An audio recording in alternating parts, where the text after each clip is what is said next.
Victoria goldfields. It also has license applications in for several other gold assets in Australia, along with a 25% stake in a gold asset in the Philippines. In the midst of two intensive drilling campaigns, the company also made three strategic property acquisitions within its prime licensed territories in Victoria.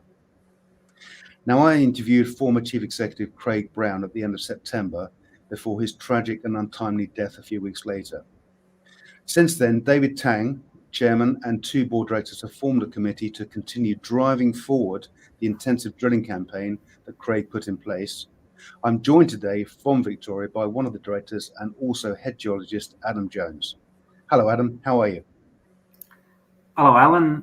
Yeah, I'm good, thanks. And yeah, it's busy and still ongoing here in Victoria. And yeah, we're just shocked and saddened by Craig's death. And but we're still continuing on and keeping his legacy alive. And yeah, it's just a bit of a shock, really. It's just would have been nice for him to to see what's coming up and what we're getting. And yeah.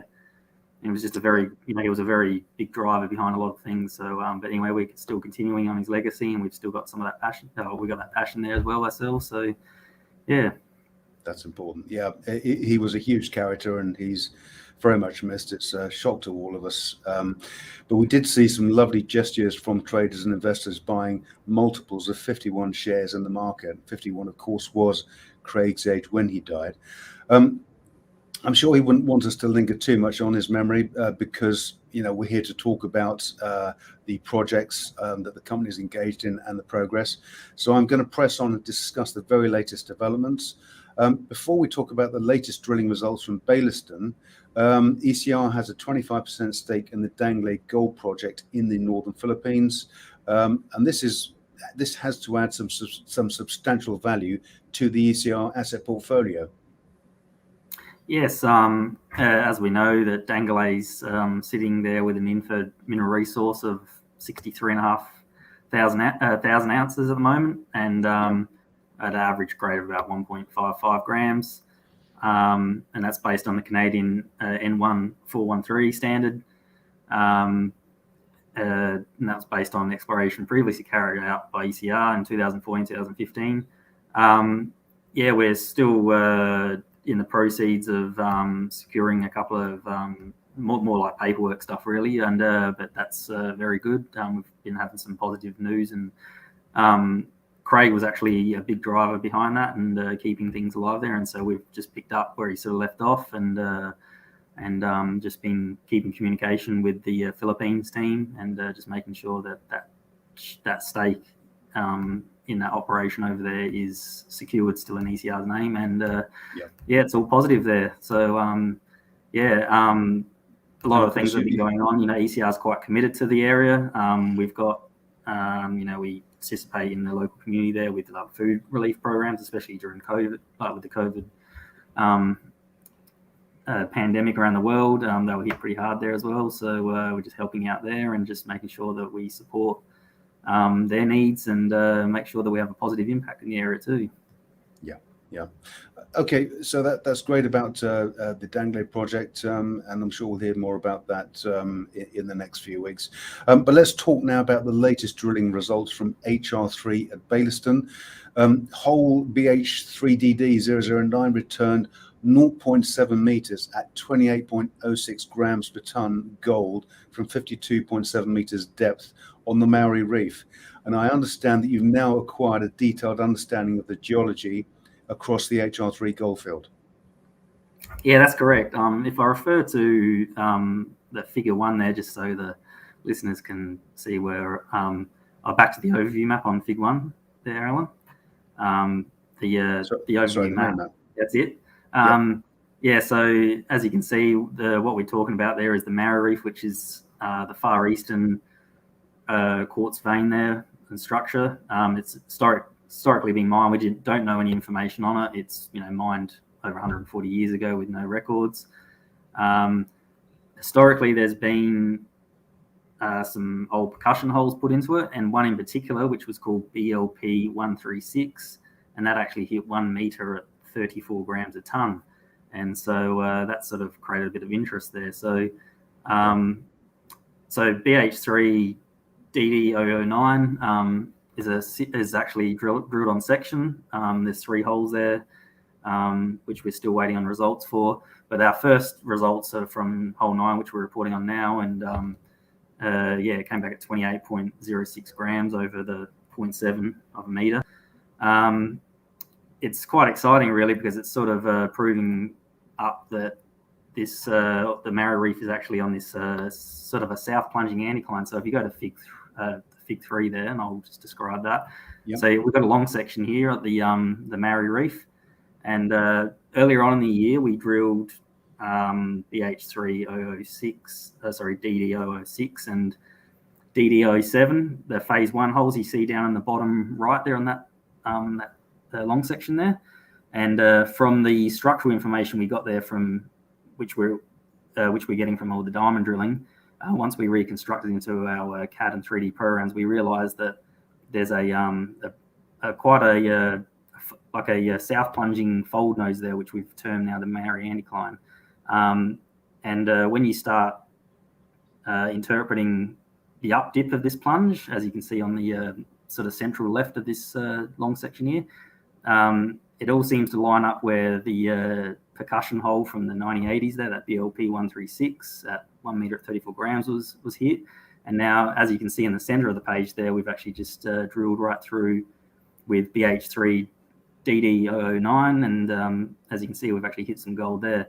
Interesting, we're actually seeing a lot of antimony, or as the mineral stibnite, and although we don't assay for the stibnite, we are using our portal XRF unit to just trace the stibnite. It's quite closely associated with the gold mineralization there, and so it's a good pathfinder there. And so our other 2 holes on the same section there, which is hole 10 and hole 11 there, we haven't got the gold results back, but we're actually anticipating for some pretty good results there, because the XRF is actually saying there's good stibnite or good antimony and good arsenic in the right place on the structure.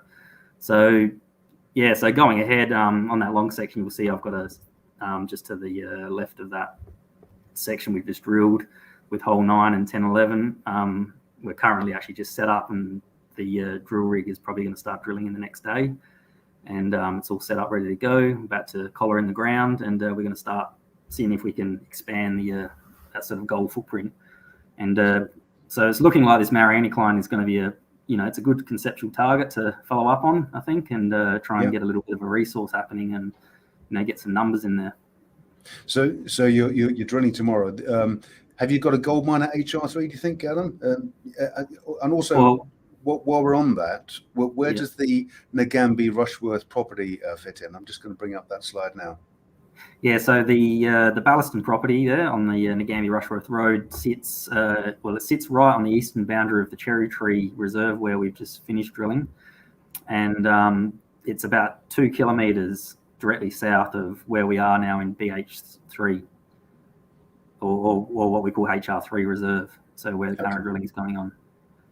Okay, that sounds really exciting. I mean, that gold grade, 28 grams per ton is really encouraging. And if you think the grades from these other 2 holes are going to be similar, then that's very exciting indeed.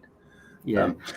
Okay, so let's move on to Creswick now. In an interview earlier this year, you were very bullish about the mineral shoots the drill team had discovered at Creswick. Are these shoots found in the land around ECR Springmount property as well? Well, they should be. So the property at Springmount where we purchased is situated where we did the RC drilling back in 2019 on, and that's actually where we got a intersection at 1 meter at 88 grams from 11 meters down. So it's on the same strike as where we've been drilling this year, and we so we want to follow that up a bit more and it's just good to be on our own land to do it too. It just makes it easier for permitting and all that sort of stuff. And so it's quite exciting. But it sits directly on strike, and the mineralized system goes straight through this property. Additionally, too, there's a lot of old historic mining on the property, including an adit or a tunnel 100 meters into the hill there. So there's a lot of things there to be looking forward to investigating and doing a bit of sampling here and there and just see what we actually got there. Sure. I think you described it as well as being a similar narrow vein mine to the Ballarat mine.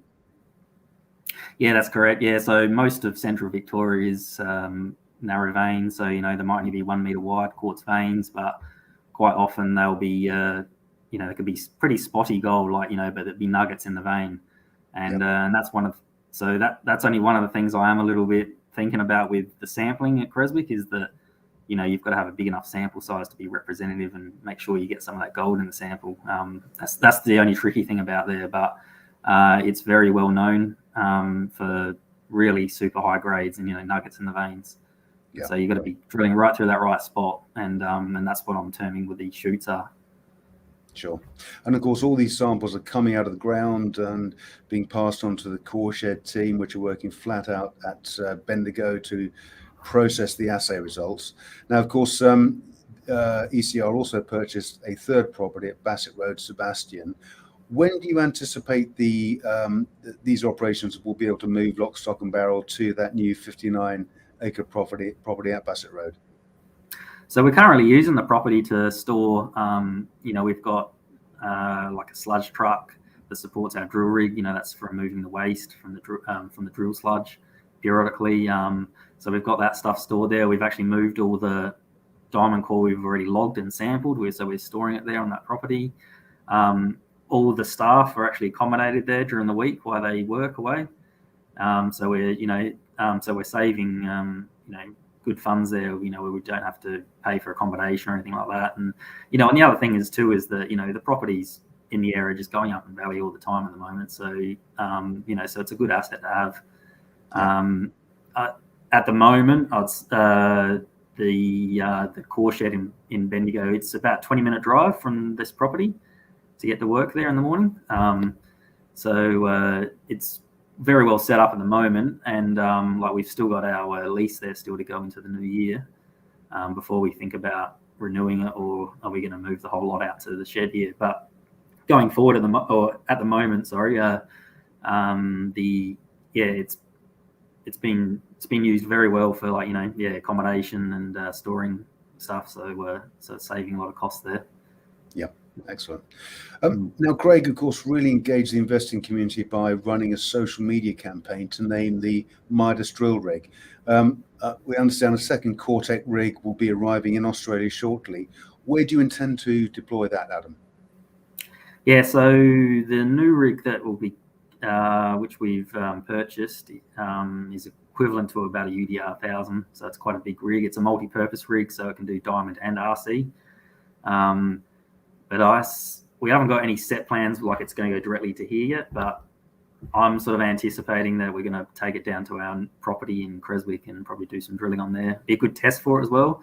Yep. And as well, I'm thinking that where I was saying about the nugget or nothing type mineralized shoots there, like you have at Creswick, I think the RC drill rig will be very, be a good test for it. I think you get a nice big bulk sample and it'll be a good test for that rig. So I'd say that's probably where we'll be taking it down first of all. Okay. Yeah. Okay. I guess following Craig's death, the board now are just focusing on these core campaigns at Bayliston and Creswick. I know you'll be looking for a chief executive at some point, but for now, can you provide some milestones near term in the run-up to Christmas and just after for ECR shareholders to diarise and look out for? Yeah, so drilling will keep continuing on towards the Christmas at Bayliston there at the HR3 reserve. We've actually got 2 rigs drilling there at the moment. One of them is a contractor, and the contractor was the driller who drilled for us at Creswick, and we just sort of gave him further work there. They're really pumping out the meters. They've had 60 plus meters sometimes in a shift, so they're really producing a lot of core. Which is keeping our guys busy, obviously. So we'll be busy right up to Christmas, logging that and interpreting it, and sampling. So, so we're there's going to be a suite of samples flowing out, I think, from now on till Christmas, and I'd say there's going to be a few lagging ones too after Christmas that we'll, release as soon as we can. Okay, excellent. So ECR continues to evolve from explorer to land and license owner, and hopefully in the not too distant future to gold producer. We look forward to talking again with Adam and the team to discuss the ongoing Belliston and Creswick campaigns. So it just remains for me to say at this juncture, Adam Jones, Director at ECR Minerals, many thanks for joining us today. Thank you. Thanks, Alan.